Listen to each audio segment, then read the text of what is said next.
Millionaire Evelyn Bradford invited her black maid son to play chess, just for laughs. She didn't know the boy was a genius. "Come here, boy. Why don't you show us how you play chess in the slums?" Evelyn's voice echoed through the marble living room of her Greystone Hills mansion. It was soaked in the kind of pride only someone who'd never worked for anything could carry. 17-year-old Malik Jordan was helping his mother, Lorraine, serve food at the charity dinner when the millionaire decided to make him the night's amusement. The other guests, businessmen, politicians and their bored wives, laughed softly behind crystal champagne flutes. Evelyn had organized this glamorous evening to raise funds for underprivileged youth. But clearly she hadn't expected to have one of them serving canapés in her own home. The irony? Delicious, to her. "I bet he can at least move the pieces," Evelyn added with a smirk, motioning toward the fancy Italian chessboard sitting on the coffee table. "Let's see what this boy can do against someone who's actually studied the game." Mr. Carter, a hotel magnate, leaned toward his wife and whispered, "I bet he doesn't even know the knight moves in an L shape." Laughter rippled through the room like waves in a sea of superiority. Lorraine looked down, gripping the silver tray tighter. 20 years of cleaning that house. 20 years raising her son alone on a maid's pay. And now she had to watch her employer use her boy as a joke, for sport. She'd known Evelyn since the woman was a teenager. She'd watched her grow from a pampered rich girl into a sharp-tongued socialite.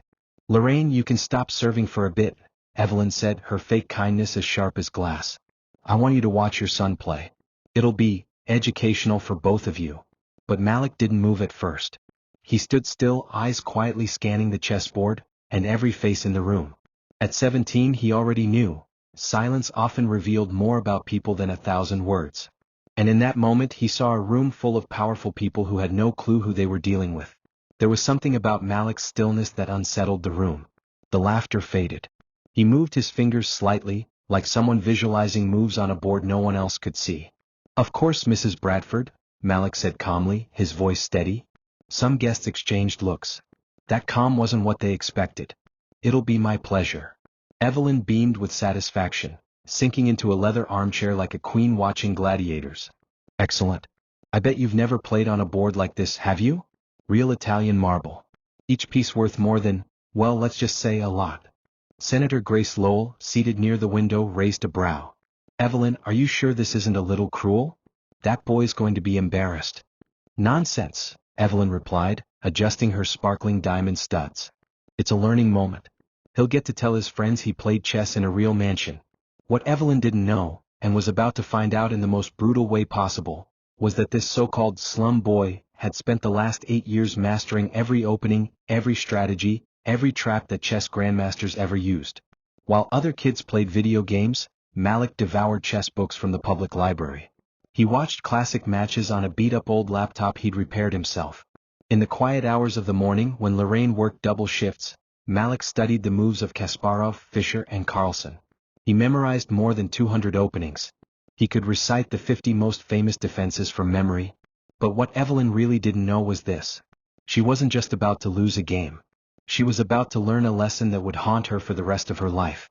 While Evelyn dramatically arranged the marble pieces, Malik quietly observed every person in the room. There was something in his eyes, calculated and still. He wasn't just preparing for a match. He was preparing to shift the very assumptions in that mansion about who deserved respect. If this story of prejudice and rising above it is already stirring something in you, stick around, because what happened next proved one thing. Judging people by their appearance? That's the most expensive mistake anyone can make. Evelyn chose the white pieces, settling in with smug confidence. "I always play white, dear," she said. "Family tradition." She completely ignored the fact that in proper chess, the color of the pieces is usually decided randomly. Malik nodded silently, arranging his black pieces with eerie precision. Every one of them was centered perfectly in its square, like this wasn't the first luxury board he'd faced, just the first one with velvet curtains and champagne spectators. "Let's make it interesting," Evelyn said with a chuckle. "If the boy gives me even one decent scare, I'll donate 1 million Nigerian nairas to, I don't know, some random public school." The room laughed again. But Malik looked up and gave a small smile. It didn't reach his eyes. Lorraine shivered. She knew that smile. It was the same one he gave when teachers doubted him at school competitions. The same one he wore at 12, when he told her he no longer needed help with math homework. Evelyn began the game with a basic move, pawn to e4. King's Pawn, she announced. Classic. It's what we learned at Brentwood Academy. She said it as if she were teaching a child how to tie his shoelaces. Malik responded instantly with pawn to c5. The Sicilian defense. An awkward silence filled the air. That wasn't just some random move. That was strategy. Interesting, murmured Senator Lowell, leaning in. Evelyn hesitated just for 3 seconds. That was all Malik needed to know she was bluffing. She had likely memorized a few popular openings, but didn't truly understand the principles behind them. She moved her knight to f3 just like a textbook. As Evelyn calculated her next move, Malik let his mind drift briefly.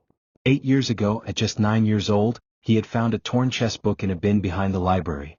He slipped it into his backpack and begged his mother to explain the basics. Why do you want to learn that?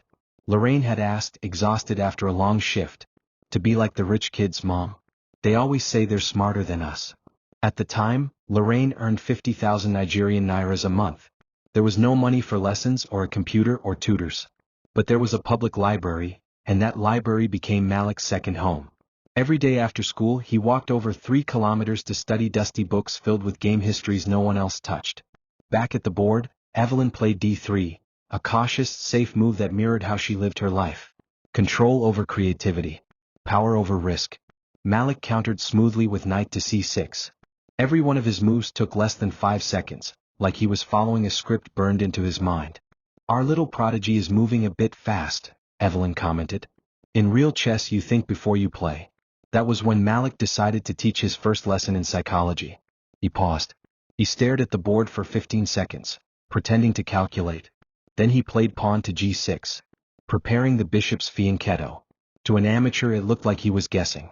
But to someone who truly knew chess, this was the beginning of a deeper plan.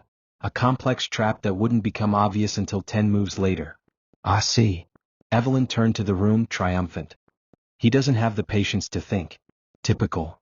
But Mr. Carter furrowed his brow. He'd played chess in university decades ago, and he recognized the setup. Evelyn, he muttered, this boy's running a fast dragon variation. Aye, what? She scoffed, irritated at being interrupted. It's a rare and dangerous Sicilian line. Sophisticated. Evelyn glanced back at the board, the smugness in her shoulders beginning to tense. Nonsense. You probably saw it in a movie. But as each move followed, the board began to change. Unsettlingly so. Malik wasn't just reacting, he was dictating. His pieces landed on exact squares, each one advancing like notes in a flawless musical score. From the corner of the room Lorraine watched, hands clasped tight. She'd always known her son was gifted. But she had never seen him play against someone who took themselves this seriously. And in all her years working in that house, she had never once seen fear in Evelyn Bradford's eyes. Until now. Each time Evelyn tried to belittle Malik with a snide comment or sarcastic remark, it only fed something inside him. A quiet, growing force that she couldn't see. What those privileged guests didn't realize was that every smug look, every laugh, every insult, was sharpening Malik's focus. They weren't just mocking a kid. They were building the fire that would burn her pride down, right there on the 64 squares of her own coffee table. By the 10th move, Malik did something that made Mr. Carter choke on his whiskey. He sacrificed a pawn. To the untrained eye, it seemed like a mistake. But any serious player could see the trap forming. Evelyn, Carter whispered urgently, this boy, he's no amateur. But Evelyn didn't want to hear it. Relax, she snapped. He probably memorized some YouTube tricks. I'll beat him in 5 minutes. And then, Malik did something none of them expected. He quietly stood up. He walked across the room to Lorraine, who was standing near the corner, clutching her apron like a lifeline. Mom, he said, his voice steady but full of emotion. Remember when you told me that one day I'd show them who we really are? Lorraine nodded, eyes shimmering. She remembered. It was his 15th birthday. She hadn't even been able to buy him a cake. He found her crying in the kitchen and said, Don't cry, Mom. One day I'll change everything. Across the room, Senator Lowell turned to her husband and murmured, That boy has more class than everyone here combined. Evelyn tapped her fingers on the table, clearly annoyed. Can we continue? I have other things to do. Malik returned to the board. But something had shifted. He was no longer the quiet kid in the background. He was now a young man, a force, carrying years of sacrifice, knowledge and quiet fire inside him. His next move created a double threat. If Evelyn saved her king, she'd lose her queen. If she saved the queen, she'd be checkmated in 3 moves. That's not possible, she stammered, staring at the board for the first time like she actually saw it. That's when Carter leaned forward and said the quiet part out loud. Evelyn, you're being outplayed by a kid who's probably never even been inside a real chess club.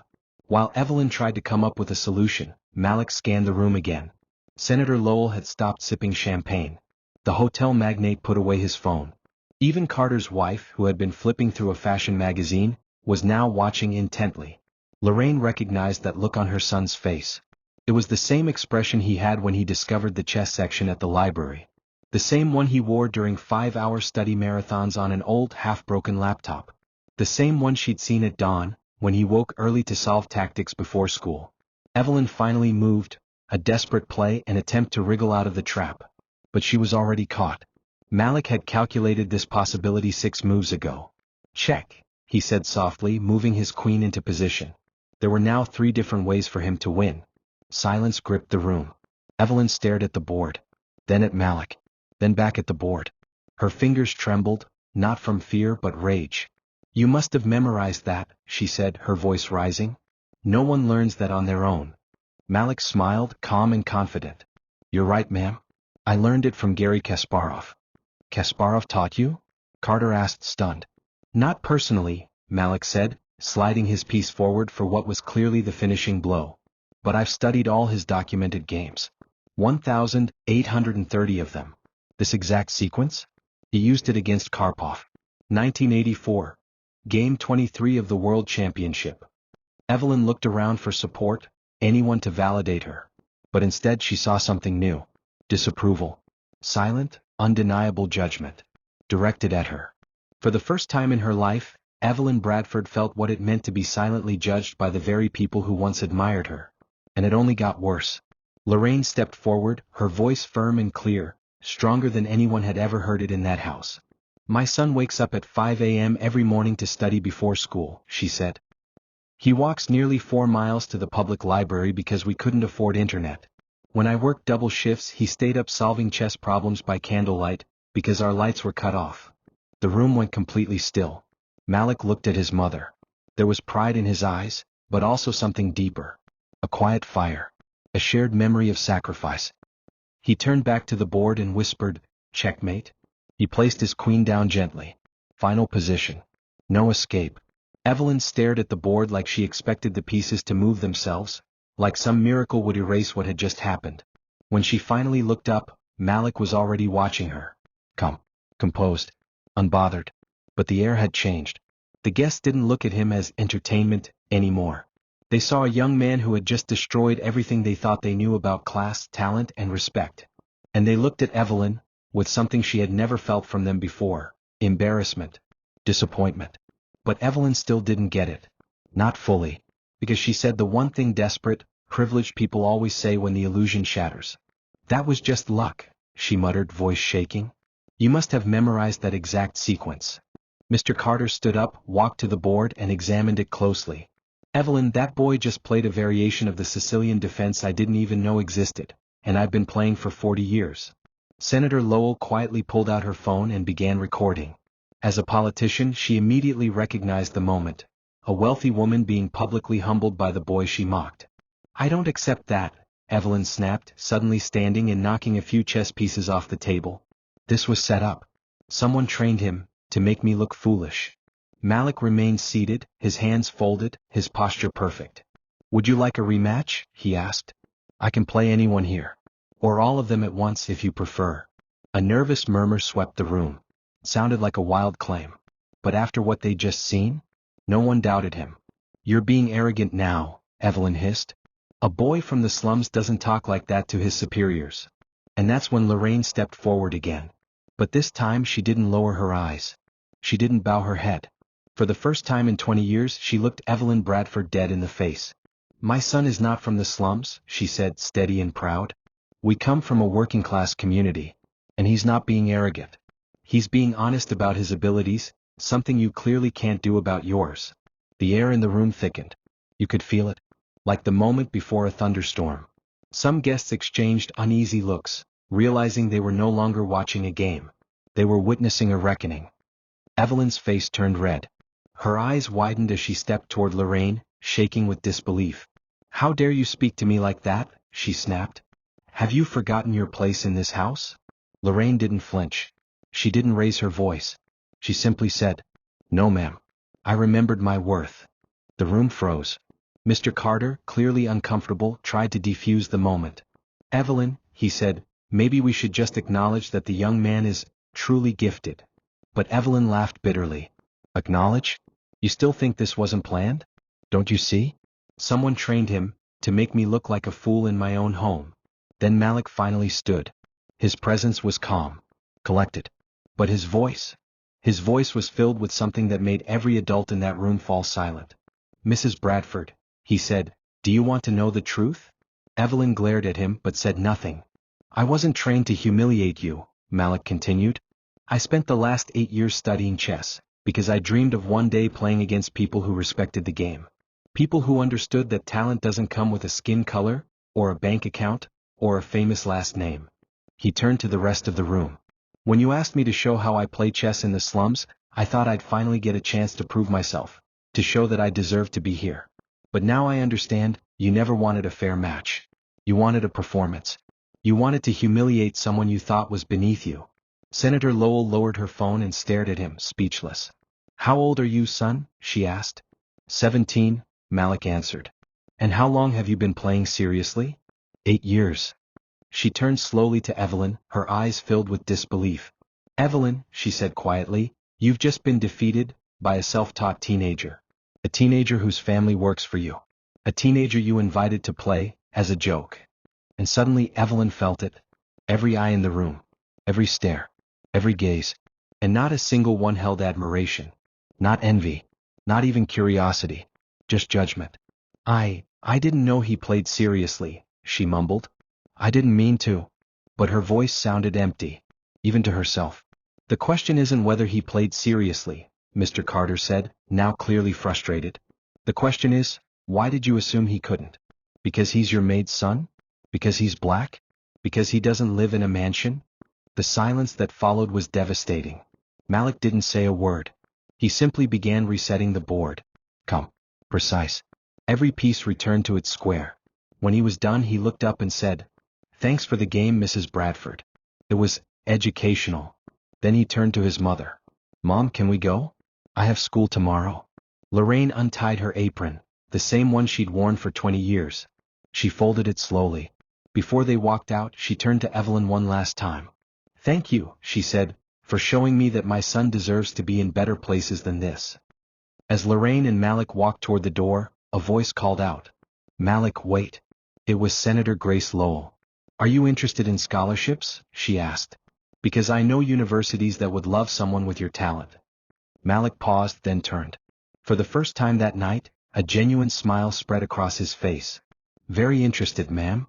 She reached into her purse, pulled out a sleek white card and handed it to him. "Call me Monday." Evelyn stood motionless, unable to say a word. Her carefully curated world, her event, her reputation, her control, had unraveled in less than an hour. She had started the evening as a celebrated hostess. She was ending it as the woman who tried to humiliate a prodigy and ended up humiliating herself. When the door closed behind Malik and Lorraine, no one moved. The silence hung heavy. Then Mr. Carter stood. "I think I should leave too." One by one the guests followed suit, mumbling short, cold goodbyes, some not saying anything at all. No hugs. No warm glances. Just disapproving nods.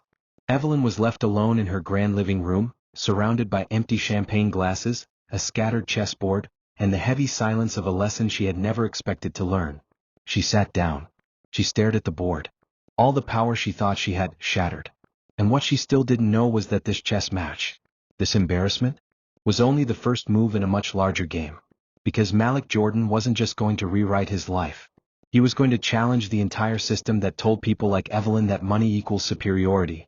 That night, as Malik walked home under the stars of Greystone Hills, he carried something priceless in his pocket, Senator Lowell's card. And in his mind, he was already planning not just his next chess moves, but his next moves in life.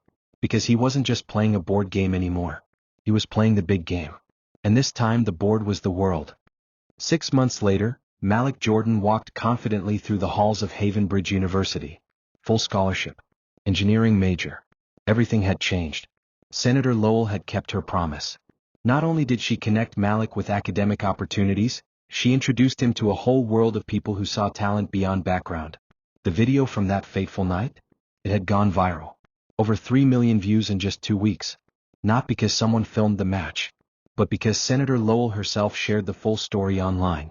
She captioned it, "Never underestimate brilliance, especially when it's wearing an apron."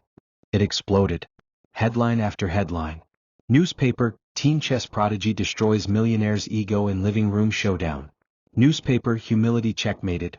Rich hostess mocked a maid's son, and got schooled. Newspaper, the boy who beat classism one move at a time. The public didn't hold back. The woman should be ashamed. That boy deserves every door opened. Never mess with a quiet genius. And Evelyn Bradford? She became persona non grata. Her golf club revoked her membership after several members demanded it. 3 charities quietly removed her name from event committees. Even Mr. Carter, her longtime friend, started avoiding her at public events. At a dinner party in Maplewood, his wife was overheard saying, "Evelyn's always been proud, but humiliating a child like that? That's cruelty." But the part that stung Evelyn the most wasn't the viral shame. It wasn't the lost invitations or silent whispers. It was that Malik had never once spoken out. Never posted a word. Never gloated. He had simply played chess. Something he did with the same quiet mastery he had built over years of sacrifice and obscurity. Her downfall had been self-inflicted. A direct result of her own arrogance. Lorraine, too, found her life transformed. She was offered a new role, cleaning supervisor at a luxury hotel in Maplewood. Triple the pay. Full medical benefits. It wasn't charity. It was recognition. A quiet thank you from the world for doing what so many had overlooked. Raising a genius. And Malik? He didn't stop at personal success. He founded a free online chess program. Its goal? To connect kids from underprivileged neighborhoods with college mentors. In less than 6 months, over 1,200 children were learning, not just how to move chess pieces, but how to think, focus, and strategize in life. "Chess taught me," Malik said in a CNN interview, "that every person has strategic value. No one is just a pawn." Then the interviewer asked, "Do you hold a grudge against the woman who tried to embarrass you?" Malik smiled. That same quiet, wise smile from the living room. "Grudges?" he said. "They're like pieces that get in the way of the real game. I'd rather focus on what I can build." Evelyn watched that interview alone in her massive, silent mansion. Not a single friend had stayed. She finally understood what she had lost that night, not just the chess game but the opportunity to be better. Mr. Carter had called her only once after everything blew up. "Evelyn," he said, "you created that mess." "Malik?" He just responded with a level of class you should have shown. The echo of those words haunted her more than any tweet ever could. Meanwhile, Malik was rewriting his life, and rewriting what legacy meant. He had turned prejudice into purpose. He had turned arrogance into a platform. He had turned humiliation into elevation. Today, when Malik looks ahead, he sees no limits. He sees opportunity built not from privilege but from character. Evelyn had tried to reduce him to a punchline, but he became a headline, a mentor, a builder, a force. And Lorraine? She framed a photo of Malik receiving his first academic award at Haven Bridge. Beside it, a certificate from the chess program that had changed hundreds of lives. No diamond ring, designer shoe, or champagne glass could match that kind of pride. Because in the end, the best revenge is not to destroy the people who doubted you, but to become so extraordinary, their opinion becomes irrelevant. Evelyn Bradford tried to make him a joke, but Malik Jordan became the inspiration. And that difference isn't just how you win at chess, it's how you win at life. If this story moved you, reminded you of your worth, or gave you chills, don't just scroll away. Like, share, comment. Let someone else feel what you felt watching this.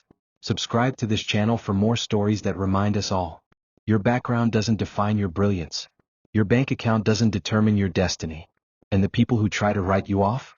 They might just become the footnotes in your legacy. Because in this life, true power isn't about privilege. It's about purpose, perseverance, and proving them wrong without ever raising your voice.